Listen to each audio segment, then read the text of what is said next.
एक 11th standard की लड़की ने आईफोन ना मिलने पर सुसाइड कर लिया है। बिल्कुल मैं आपको बता दूं कि ये बहुत ही ज्यादा दुखद और शॉकिंग है, क्योंकि आईफोन उसके फादर उसे नहीं दिला पाए क्योंकि वो फाइनेंशियली इतने स्ट्रांग नहीं थे। वो कुछ देर तक जिद करती रही क्योंकि कुछ देर पहले उसका फोन टूट गया था, और जिद जब उसके पेरेंट्स की तरफ से नहीं मानी गई तो इस 11वीं कक्षा की लड़की ने, जो कि सिर्फ 17 ईयर्स की थी, माया इसका नाम था, उसने सुसाइड कर लिया। आपको मैं बता दूं कि ये पूरी जानकारी झांसी उत्तर प्रदेश की है, जहां पर कि आईफोन ना मिलने पर 11th स्टैंडर्ड की इस लड़की ने जहर खा लिया, और जो उसके परिजन थे, उसके पेरेंट्स थे, उसे मेडिकल कॉलेज उनकी तरफ से पहुंचाया गया, लेकिन उसकी हालत बेहद ज्यादा गंभीर थी क्योंकि उसने पॉइजन इनटेक किया था, जिसकी वजह से कि उसे ब्रॉड डेड घोषित कर दिया।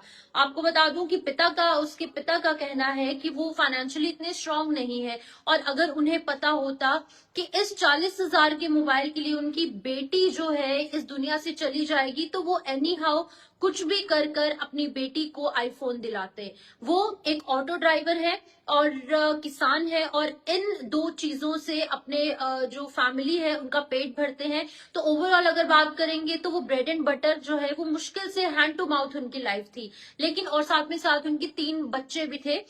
जो ये व्यक्ति है जिसकी बेटी ने सुसाइड किया है, उनकी 2 बेटियां थी। बड़ी बेटी की शादी हो चुकी है और एक छोटी बेटी 17 साल की माया, जिसने जहर खा लिया आईफोन के लिए, और एक छोटा बेटा भी था।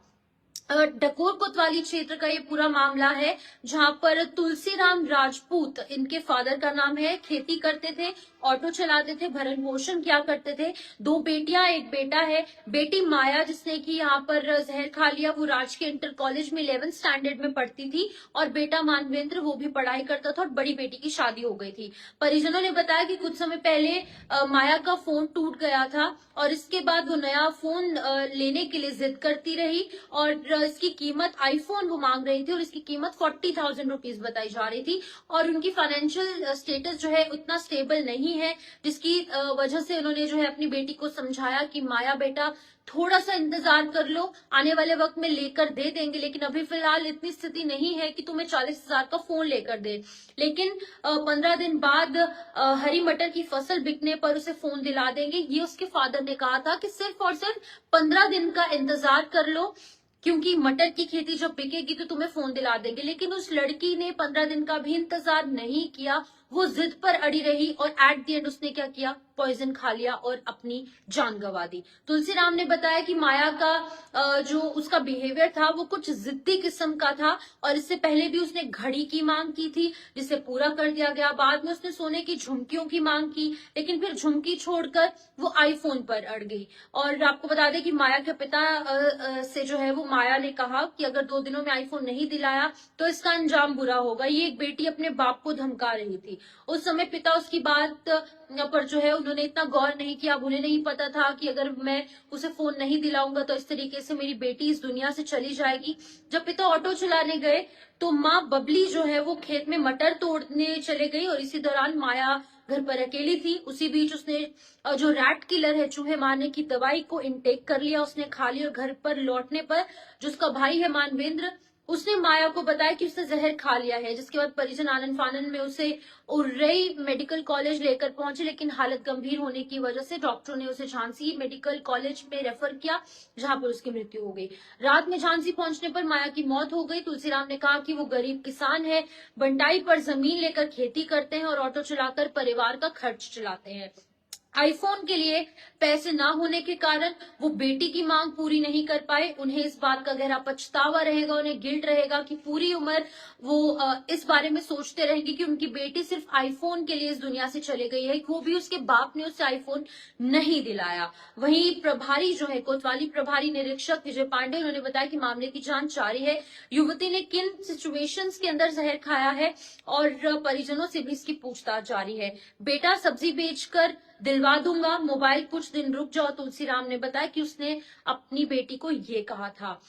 घर में करीब 30,000 रुपए थे और इसकी जानकारी बेटी को थी। इसका मोबाइल टूट जाने पर लगातार फोन दिलाने की बात करती रही। कुछ दिन पहले वो किसी का आईफोन देख आई थी और उसी को लेने की जिद वो करती रही। जब उसे ये उसने ये कहा कि इतना महंगा फोन नहीं दिलवा पाएंगे, तो जान देने की धमकी उसने देना शुरू कर दी।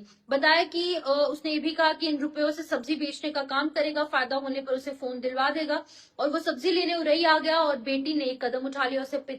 उस पिता को अगर पता होता कि उसकी बेटी जो है जान दे देगी जस्ट बिकॉज उसे आईफोन नहीं दिलाएंगे, तो बेहद ज्यादा जो है वो इसको लेकर वो गंभीर जो कदम है वो जरूर उठाते। शायद कहीं से लोन लेकर, किसी व्यक्ति से पैसे उधार लेकर वो अपनी बेटी को फोन लेकर देते।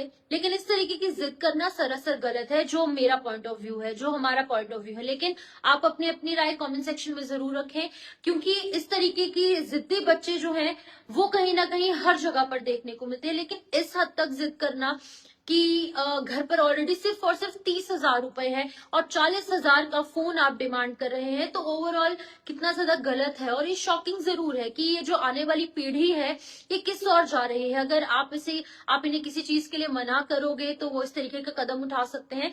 तो आजकल के बच्चों के साथ बहुत ही ज्यादा फूक फूक कर कदम रखना पड़ रहा है। तो ये पूरी जानकारी जो है वो झांसी उत्तर प्रदेश की सामने आई, जहां पर तुलसी राम राजपूत की बेटी माया, जिसने की 17 साल की उम्र में जहर खा लिया। और खाया क्यों? क्योंकि उसके फादर ने उसे आईफोन नहीं दिलाया और फाइनेंशियल स्टेटस उनका सही नहीं था, फाइनेंशियल स्टेबिलिटी अभी फिलहाल नहीं थी।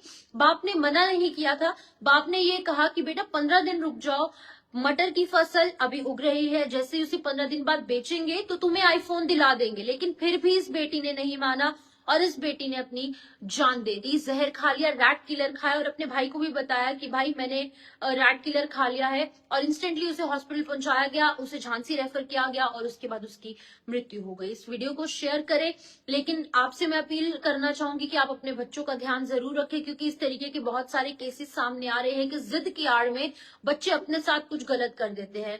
फिलहाल आप अपनी अपनी राय कमेंट सेक्शन में रखना ना भूलें और अपडेट्स के लिए आप जेके मीडिया के साथ जुड़े रहें। नमस्कार।